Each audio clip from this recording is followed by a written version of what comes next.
another bunch of data. In rodents, yeah, so everybody agrees, but what I should tell you is that this graph, this one here, down below, it's quite complicated. You can predict this blue line, but it's actually made up in tumors because we don't have the same optimization going to your. But so, Ken, do you see? No, 1 second. There's here. This is if you plotted it as mass or volume versus time in the usual way, rather than this Byzantine way. What you would see at the beginning is exponential growth dominating before it starts to turn over. But probably the patient is dead by that time. Sorry? The patient is dead probably. Oh, the patient may be dead, yes, if it's in vitro and if it's in vitro. That may be true, but this is claimed to be in vivo data. This is other people. So incident, 1 second. I showed this one because we did not make this one. This is some cancer people, people who do these measurements, took those damn people. They took our equation. No, I understand. So Ken, is that? So that's why I showed it, so that I'm not. But we do have our own, and I can show you those too.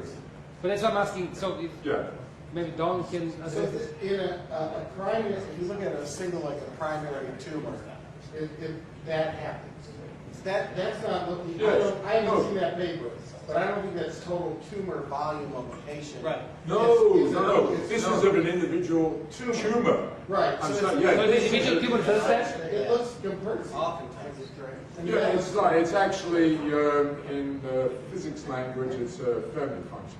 It turns out it's very close to what we call a Fermi function. Fermi, the great Fermi, much more famous. It's 1 over 1 plus exponent. Logistic. It just so happens. Actually, this curve, I should tell you, for mammals, the one I showed, it's a very simple function. This is much more complicated, actually. Which means what are you plotting here? Sorry? I'm totally lost. I'm sorry. I should show you what the analog of it is here. I didn't think we would get into this. So here it is. This is for mammals and birds and so on. So what's plotted here is the mass at some age t relative to its mature mass.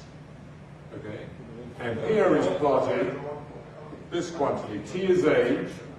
A is a universal parameter that is determined from average mass of the cell, average energy needed to create a cell. 4 is 4. N is the mature mass, and this means natural log, and this means the birth mass. Okay, the reason I'm having trouble. So 1 second. So that's the way. That's what you're used to seeing, and that's what all those curves are. Yeah, but go back just a minute for the first one. The growth of the prostate is just normal prostate now. We're not talking about prostate tumor. Tumor. This is supposed to be for a tumor. That's right. Okay. That's what I'm told. Yes, okay. By the people that wrote this paper. But if you did this for a prostate, okay, you have to have puberty. Oh, yeah. Yeah, okay. Yeah. So now on top of this, what's the time here? The time of diagnosis, I mean, I don't quite understand. Time is from, I don't know how they did this, but the time from when they claim what it's supposed to be. I can tell you what it's supposed to be in theory. It's supposed to be from when you first get, you've gone to the polyp stage and you start to develop a tumor. So this must be the diagnosis or something. Well, I don't know how they actually did it operationally. I can't answer your question. It doesn't look like the shape I would have predicted if you'd sent me to the board to draw. Yeah. But then when I see the equation, I realize if I think this out. Yeah. So no, that's the thing. Well, the reason for plotting it this way, I should have shown maybe curves that are analogs to this. So what is this? These are just classic growth curve for a guinea pig. Okay, this is the mass versus time. 0 means birth. Okay, and these are data points. This is a fit. This is the prediction. Actually, it's a 0 parameter fit in the sense there's nothing to fit here. It's if you take kind of the average mass of the cell, the average energy needed to create a cell. You predict this. This is predicted absolutely and in terms of its curvature for all of these. So you can combine all those in a dimensionless way So this into is, one curve. is this allometry? Yeah. If this is not, well, this isn't. This Yeah. is just, no. This is what's usually just called similitudes, dimensional analysis. Okay. Except it comes out of the theory to get actually the right combination. And to predict this line, the functional form of this is predicted from a version from this equation. But you have to, and what is predicted, so you derive this equation, and this equation, when you derive it, tells you what the value of B is, and that B comes from the network, from the various network structure. This coefficient here, which you notice depends upon, this M sub V means the viable mass, okay, at some time t after it's developed. And this coefficient depends upon the mass of the host. Go So- back to your direct plot, if you would. Just a second. But let me, while you're going wait, there, Right here, right, just Yeah. one second. Yeah. If you take the prostate of a rat, Yeah. okay? you Ron, know- this is the whole body. No, I Yeah. understand. If you take a prostate of a rat, it will grow with time and continue up and then slowly Yeah, like plateau this. off, okay? Like that. Like this.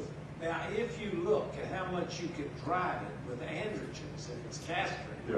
you drive it all the way up this curve to the top of the line, okay? Okay. So if you do that line across there at the top, it'd be, say, So you're saying it would 760 come up, yeah, it would come up. to there, right? Yeah. And so the older the rat gets, the less you can drive it past, like Uh-huh. there's some set point for the stem cells, okay? And that's what I was trying to read in Uh-huh. there, how that would fit in. Well, I don't know, but I'll tell you how it fits in. How you would have, if you wanted to model that, what you would do, of course, is you go back to this, the derivation, not this equation. Where does this equation come from? Very roughly speaking.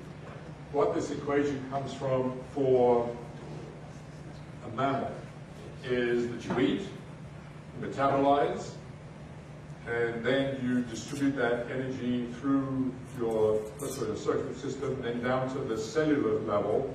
You use that energy to then drive cellular networks, both in terms of maintaining the cell and replacing cells that die. And then you add to that the energy needed to create a cell times the rate at which you create them. So that's roughly speaking the structure of the equation. This is amazing, isn't it? And then- When you think about it. I think it is. I don't know. but wait a second, didn't Don show us, we talked about this rat that it has a tumor that is the size of the rat? Where do we see that saturation? Sure. Yeah, but that's a different argument. No, so it's the same, because the argument here comes purely from the vascular network. Yeah. This It comes B from that two you see things. there It's in the a rate equation. of growth. No, but the rate of growth is fitted to this equation in which B comes through the vascular property of the vascular Yeah, that's network. right. That's And correct. so any tumor that grows has to obey that equation. Yeah, And so I that's a don't great understand- equation like this. The question that we still don't, so what we did for organisms, for multicellular or healthy, is that, we found that we assumed, and then discovered it was actually right, that they're roughly, the parameters are universal, like average mass of a cell. That's an average engineer.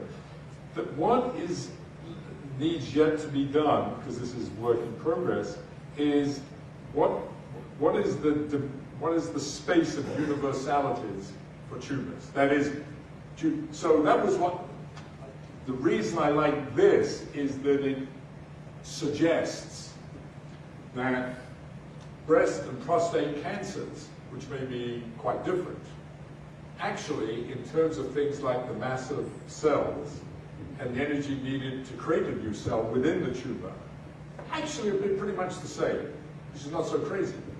Otherwise, you wouldn't get this one curve. But let me suggest another theory. Let me say that the prostate and the breast, the tumor inside, saturate because of the rest of the tissue is not allowing it to grow anymore. So that And it's actually, it's not the intrinsic property of the vascular well, system. that is And when you grow actually, it outside the No, rat, there is but no that- saturation.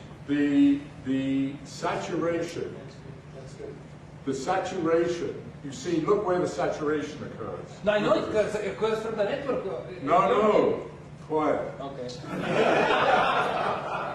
When does saturation occur? Saturation occurs when the MDT is 0. Right. So you could get the asymptotic mass by putting an equal sign here, which means that it's MV to the B minus 1 equals capital B over big A, right? So the left-hand side is the mass, is this mass, but it depends upon the ratio of these two, which depend upon the host, right? I haven't told you how we got these. It is the network, but it's more than the network, because what we have to do is take account of the fact that when this thing is growing, we haven't taken account pressure, frankly, but we've looked at it a little bit, but it is pushing away volume and recruiting vasculature from the host at bigger and bigger scales, so that it's a proxy, if you like, a modeling of the way you have that pressure, so to speak.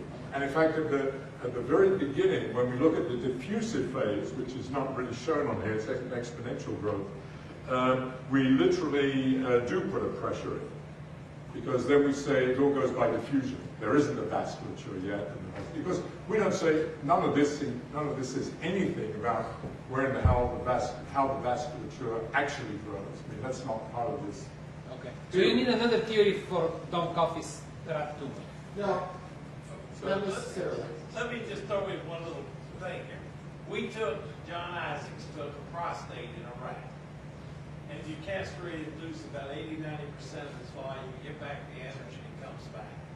And he cut this prostate up into 10 or 20 pieces and put it subcutaneous. And it maintained its appropriate size.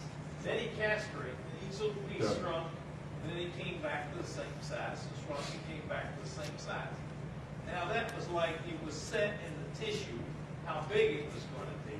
And it didn't look like it was related to vasculature networks because they were all separated up. See what I'm saying? That's okay. Then all of a sudden, here came all the work where they took tumors and put them in with matrigel. Remember that? And then the tumors took off and everything. And it was shown that that actually induced angiogenesis, was what the matrigel was doing. Remember that? Which was allowing it to grow. So I'm trying to put some of these practical experiments aligned with what you're saying. That's good. I think it is related, but I'm not sure how. I'm amazed at this. Well, the other thing I want to say, and also what crosses me, you shouldn't look at this curve in isolation, even in isolation from the, connecting it to healthy mammals.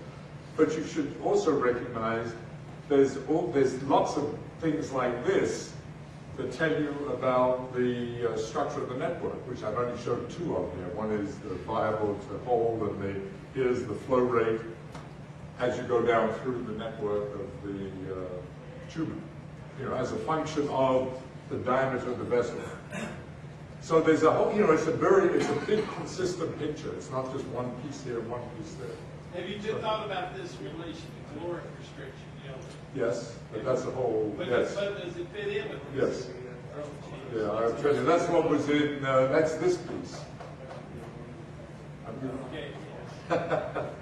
So, I think it probably needs to let I think- over here saying. I think this is, I think we're